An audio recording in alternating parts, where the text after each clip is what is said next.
All right, so Andreas and Maggie, we have a presentation. They went to RI convention in Hamburg, and so is it just you going to present? No. All right, come on up, and I'll load your PDF and tell us all about the RI convention.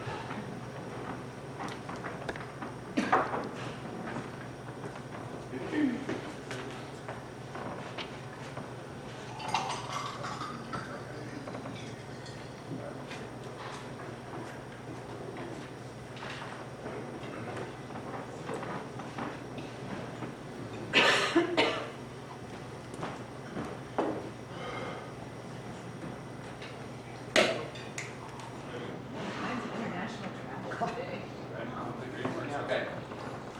Well, welcome everybody. You were in for a blitz of a presentation because we have way too many slides for our time slot. But there's no speaker after us, so we can take our time. We have what? All right. We have the whole time. We have John. No. Take that much time. All right. Well, we won't delay too much, but all right. So Maggie and I went to the Rotary International Conference in Hamburg, so we're going to give you a little overview of that. Thought I'd start with just a little bit about Hamburg itself. Hamburg is the second largest port city in Germany. It's at the confluence of two rivers, so it's an inland port, and so there's water everywhere. And so there's the city in the background of the port. Did you surf? Sometimes. Did I surf? Not in the river. There is river surfing and all. So, Yeah, it's a thing. Yeah, It's a thing. It's a thing. Port, and Big boats. there's the famous, they just built this brand new famous opera house there in the background. And, anyway, big ships all over the place. And the thing to do is to take a harbor tour. So both Maggie and I had the same idea at different times and different places. So we both took a harbor tour, and that's my cousin right there. And then, so just some scenes. So here's City Hall, a little bit different than City Halls here, but very nice. And they have some very colorful painted churches. And of course, Hamburg is kind of where the Beatles got their start. So I took a Beatles tour. It was a kid in the red light district.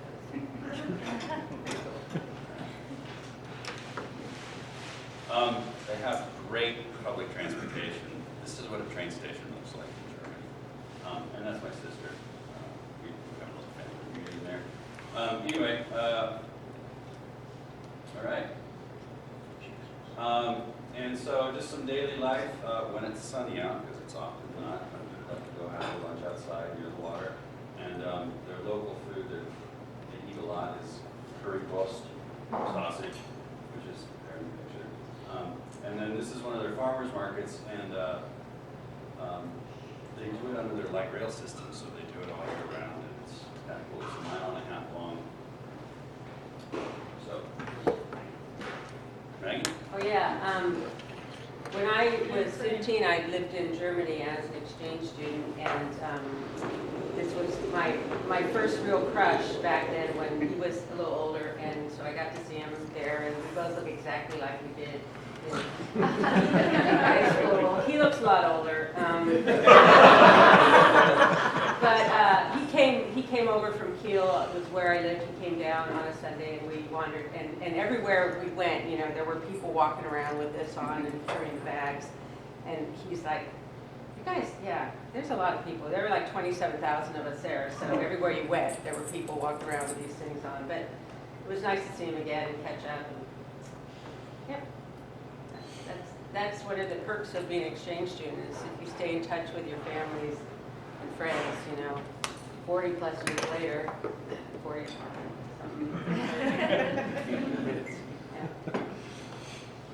And of course, they have beer.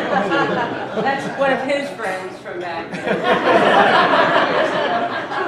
Yeah, it looks like it's two of them. Yeah, two of his Round friends.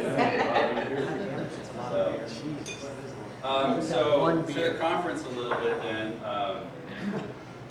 So the conference starts, kind of the way the day goes is in the morning you have a general session.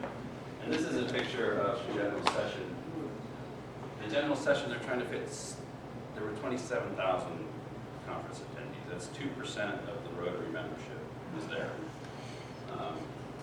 So it's a big room, and they need big screens because the people are kind of this is You're like, you can't even see the stage is like, the person who is back there, you can't even see him. There's actually a whole set of flags right in the center of the picture, and that's where the stage was, which you can't even see the flags. It was, they did, actually, the general speakers were really good. They were all pretty polished, and Rotary did a really good job of telling compelling stories, and they kind of mixed sort of emotional and information and other things all together in their presentations and how they had it set up. I thought the general sessions were good. And then you break for lunch, and lunch was a great time to go meet other Rotarians from around the world. And so I made it a habit of just finding somebody new and just sitting down and saying hello and how are you and having a conversation. And it was just, this was one of the best things about the conference for me, is you're surrounded with 27,000 people who all share a sense of service above self. You all have something in common. You're all there for the same reason. You all can identify with each other, no matter where you come from in the world, no matter what you look like, anything. And it was so great.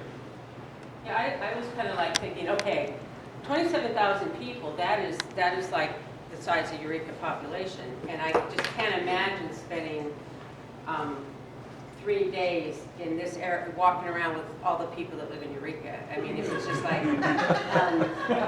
That's a good but it was, because of that commonality, it was like more fun than that would have been. But it was really amazing. I mean, everybody walking around with their name, they gave us these bags and all this stuff I have over here to look at it. And it's true, you think about, these people are all here because they want to be. And that was what made Unlike the population. Kind of like yeah, exactly, that was what I was thinking. And so sentence. it was really kind of motivating to see that. And also, the opening sessions, they stayed on theme, so they had when they talk about leadership and when they talk about service and fellowship, so they kind of stayed on some of the major themes, and so the speakers were kind of in those directions, and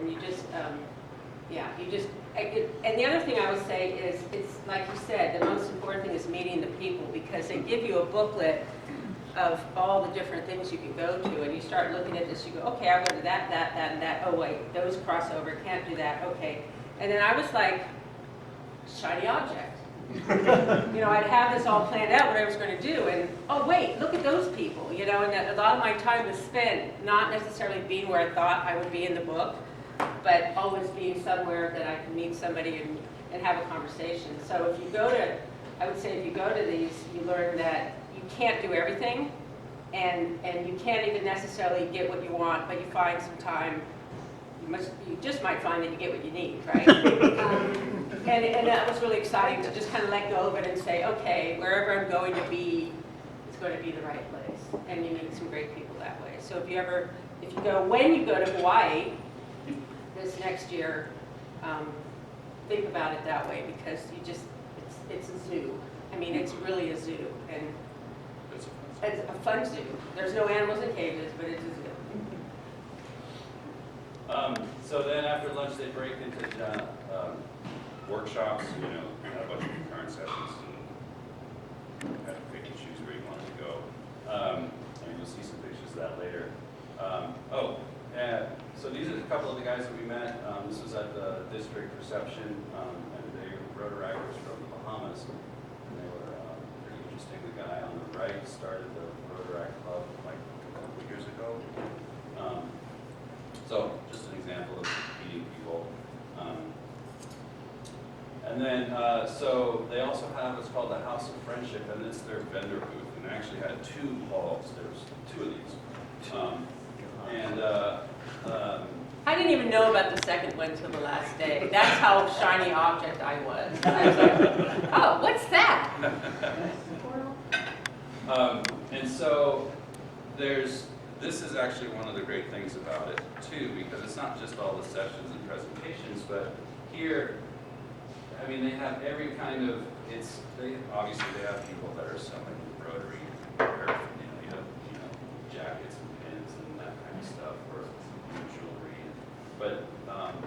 actually a small percentage of the booths, and most of the booths are, they've got fellowship groups or, different action groups or Rotarians with specific missions that they're trying to get out there, or, get people interested in, or there was authors with some books, and just a really wide variety of booths that you could go talk to somebody about something really cool, and you just kind of cruise this hall and get inspired with new ideas.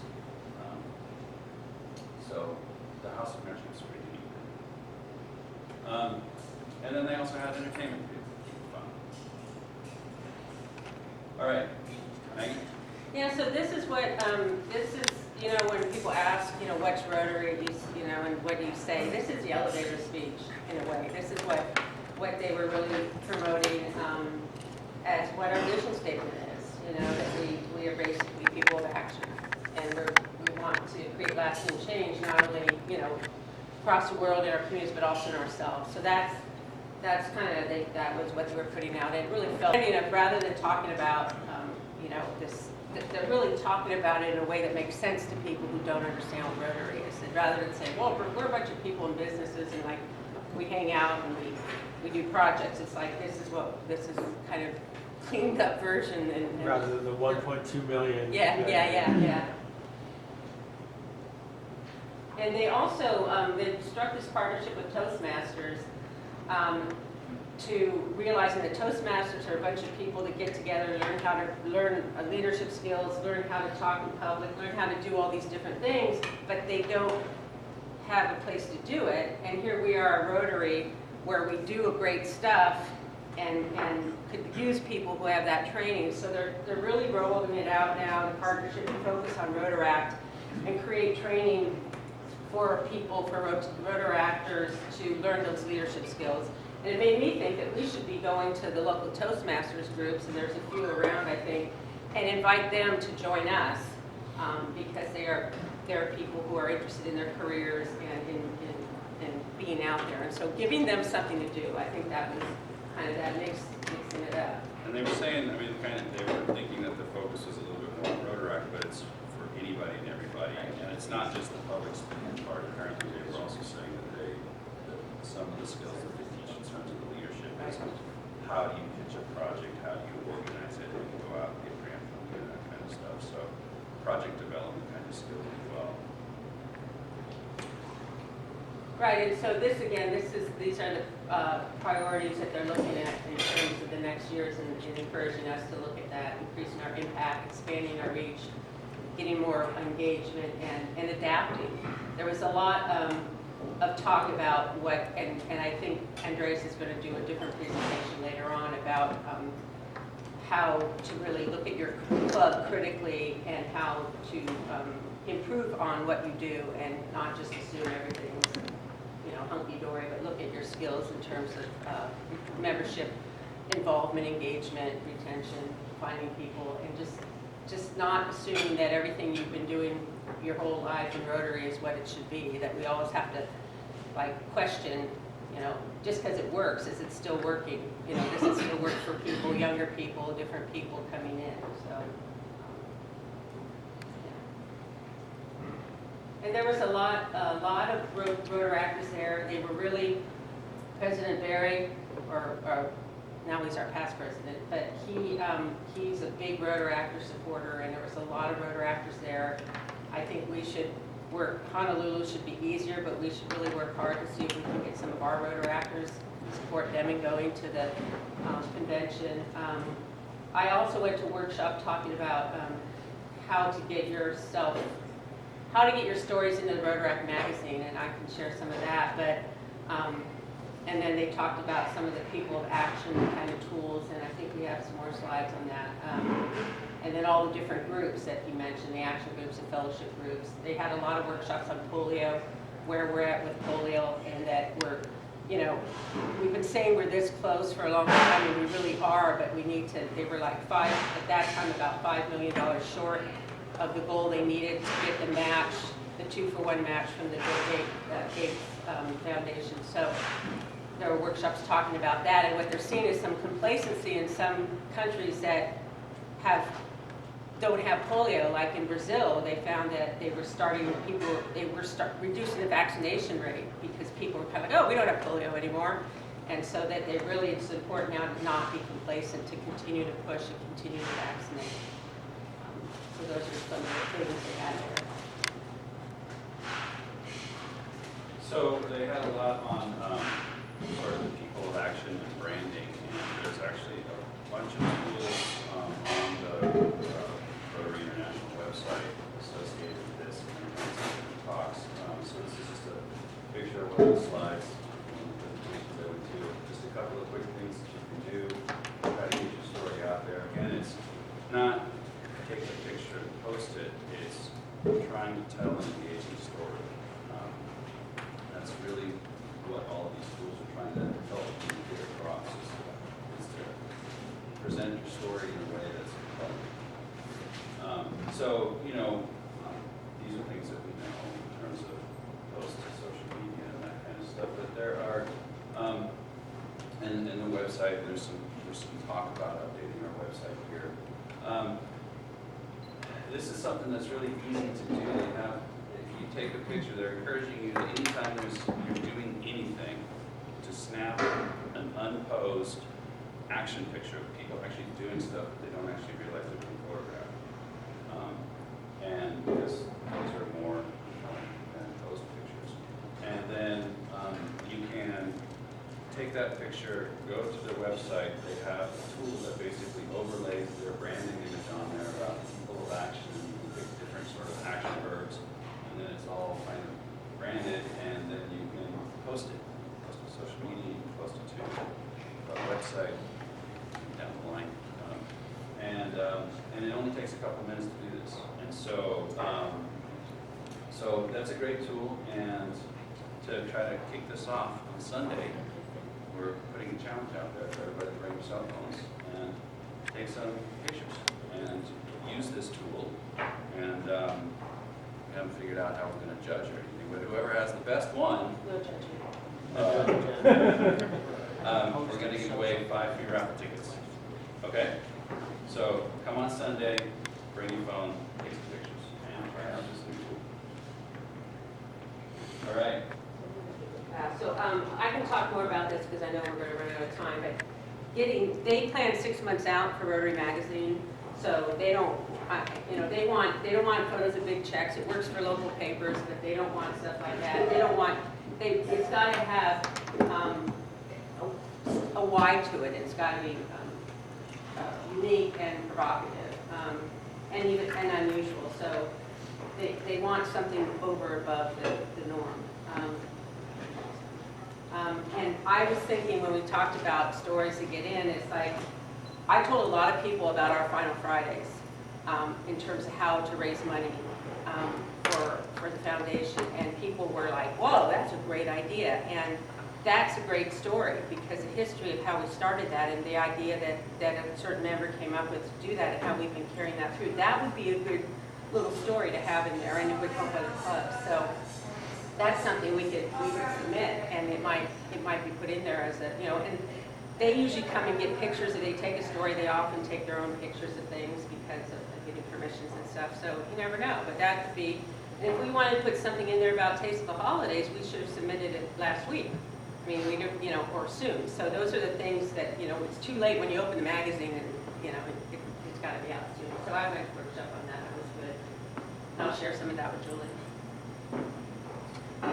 Yeah, and these are the areas, that was just the areas again that they were focusing on for worldwide service, and we talked about those. And the polio push, I put this on your table as well. And then one of the Rotaractors I met at the conference was all jazzed up about saying, well, we're really close to ending polio, and that's important, but what comes next? And Rotary's starting slowly to think about what's the next major push in this particular Rotaractor was human trafficking, and there was actually a lot of sessions on human trafficking at the conference. I didn't go to those, but there were. So we're running out of time here. So there were 2 things that I didn't really know much about: Rotary Action Groups and Rotary Fellowship. So there's more information on the website, but essentially these action groups are they're organized around a particular focal area, and they're trying to do something positive, and they span the gamut from, getting business involvement to environmental restoration and climate change to all sorts of health issues to, you name it, there's probably an action group. And so, and they're expanding, it's not just the Rotarians getting together, but they're looking for partners and things like that, and they go out and they try to develop really high impact projects that people do. So there's a lot out there. Looks like there's 25 active groups, and sounds like they have some small dues to help support just the group. But they do a bunch of projects, and so this is something to look into.